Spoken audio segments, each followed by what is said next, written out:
Mengintip desa ular di Cina, lebih dari 3 juta ular diternakan di sini dan menghasilkan 172 miliar rupiah per tahun.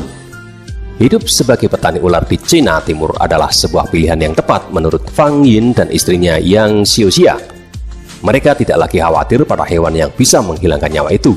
Mereka telah digigit berkali-kali. Awalnya saya takut, tapi sekarang saya sudah terbiasa dengan semua ini, kata Fang dikutip dari sncb.com.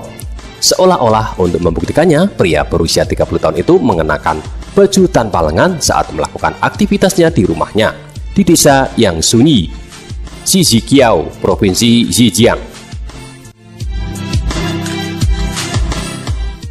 Ya, desa Sunyi. Karena populasi warga di desa tersebut berkurang, kini hanya mencapai 600 jiwa. Ini membuat Shijiqiao telah dijuluki desa ular oleh media. Setelah banyak rumah tangga di sana mulai memelihara ular untuk makanan dan obat tradisional Cina sejak 4 dekade lalu. Sebuah keputusan yang pada akhirnya membantu mengubah ekonomi lokal. Fang memperlihatkan bagaimana aktivitasnya sehari-hari dalam memelihara ular-ular ini. Tampak Fang mengangkat ular yang sedang hamil dari salah satu kantong jaring. Masing-masing dari kantong jaring di ruangan tersebut diberisikan selusin ular.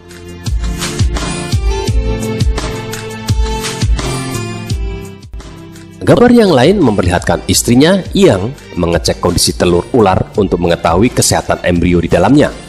Peternakan ular mereka adalah salah satu dari lebih dari 100 peternakan di Kabupaten Deqing, di mana lebih dari 3 juta ular dibesarkan setiap tahun untuk makanan dan obat-obatan. Peternakan ular di desa tersebut pertama kali diprakarsai oleh Yang Hongchang yang mencoba membudidayakan ular pada tahun 1980-an. Dijuluki Raja Ular, pria berusia 67 tahun itu sekarang memiliki perusahaan yang fokus untuk membuat suplemen makanan dari hewan ini.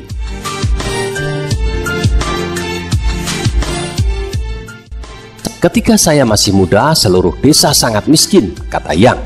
Ada banyak danau dan sungai di wilayah ini, dan banyak ular yang hidup di air. Jadi kami berpikir untuk menangkap ular dan menjualnya demi uang, tambahnya.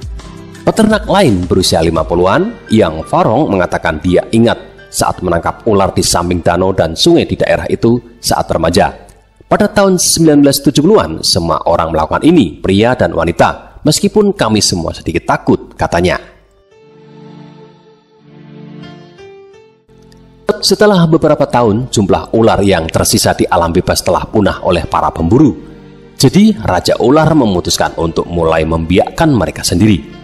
Pada tahun pertama, hanya 10% dari telur ular menetas, membuatnya merugi lebih dari 10.000 yuan. Tetapi dia bertekad untuk belajar dari kegagalannya.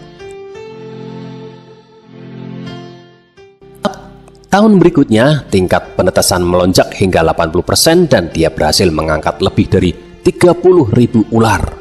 Jenis ular yang banyak dibudidayakan di sana adalah viper dan juga ular berbisa lainnya. Peternak biasanya menjual ular ke perusahaan farmasi Cina yang mengubahnya menjadi bubuk. Beberapa di antaranya diekspor ke Jepang, Korea Selatan, Amerika, dan Eropa.